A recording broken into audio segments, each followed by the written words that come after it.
स्वागत छ साथीहरू, तपाईहरूलाई नेपाली शेयर मार्केट सम्बन्धी पल-पलको नयाँ अपडेटहरू लिएर आउने क्रममा साथीहरू आजको यो भिडियोमा विशेष गरी गार्जियन माइक्रो लाइफ इन्स्योरेन्स लिमिटेडको बारेमा कुरा गर्नेछै। साथीहरू, यदि तपाईँ हाम्रो च्यानलमा नयाँ हुनुहुन्छ र तपाईँ नेपाली शेयर बजारबारे जानकारी पाउन वा नयाँ आइपीओ सम्बन्धी जानकारी पाउन चाहनुहुन्छ भने हाम्रो युट्युब च्यानललाई सब्स्क्राइब गरी साथमा रहेको बेल आइकनलाई पनि क्लिक गरी हामीलाई प्रोत्साहित गर्नुहोला। साथीहरू, तपाईहरू मध्ये कतिपय साथीहरू सोध्नुहुन्छ कि आइपीओ भनेको के हो, एफपीओ भनेको के हो, प्रिमियम भनेको के हो र बुक बिल्डिङ भनेको के हो। यस्ता धेरै प्रश्नहरू हाम्रो धेरै साथीहरूको मनमा उठ्ने गर्दछ। सो साथीहरू, आइपीओ भनेको कुनै पनि कम्पनीले आफ्नै कम्पनीलाई अझै ठूलै कम्पनी बनाउने उद्देश्यले कम्पनीले पहिलो पटक शेयर बजारमा शेयर खोलेको हुन्छ, जसलाई आइपीओ भनिन्छ। अनि साथीहरू, एफपीओ भनेको कुनै पनि कम्पनीले एक पटक शेयर खोलिसकेपछि आफ्नै कम्पनीलाई अझै ठूलै कम्पनी बनाउने उद्देश्यले कम्पनीले दोस्रो पटक फेरि शेयर बजारमा शेयर खोलेको हुन्छ,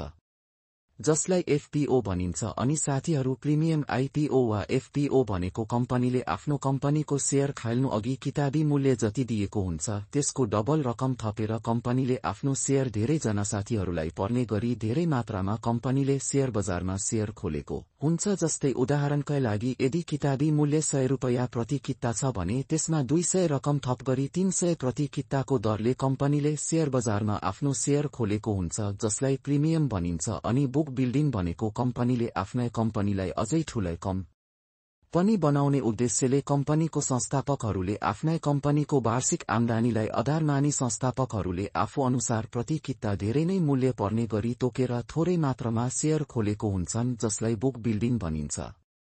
साथीहरू, अब तपाईहरूले भन्नुहुन्छ कि यो त हामीलाई थाहा छ, फेरि किन डेली प्रत्येक भिडियोमा भन्नुहुन्छ भने भन्दाखेरि साथीहरू, हाम्रो च्यानलमा जो साथीहरू नयाँ हुनुहुन्छ विशेष गरी यो कुरा उहाँहरूको लागि हो। साथीहरू, शेयर बजारमा सबै कुराको जानकारी हुन पर्छ। साथीहरू, नयाँ साथीहरूलाई यो सब कुरा थाहा नै हुँदैन, त्यसैले गर्दा कतिपय साथीहरू शेयर बजारमा आफ्नो पैसा डुबाएको पनि हुन्छन्। त्यही भएर साथीहरू, म प्रत्येक भिडियोमा यो कुरालाई भन्ने गर्छु। साथीहरू, यो guardian micro life insurance limited ले आर्थिक वर्ष 2081-82 को तेस्रो त्रैमासिकमा प्रभावशाली वित्तीय प्रदर्शन गरेको छ, जसले 3812.15 को आश्चर्यजनक रेकर्ड गरेको छ। खुद नाफामा वृद्धि जुन रु 74 करोड पुगेको छ, अघिल्लो आर्थिक वर्षको सोही त्रैमासिकमा केवल रु 01 लाखबाट। बीमाकर्ताको खुद प्रिमियम आम्दानी 939 ले बढेर रु 48 करोड पुगेको छ, जुन 2080-81 को तेस्रो त्रैमासिकमा रु 78 करोड थियो।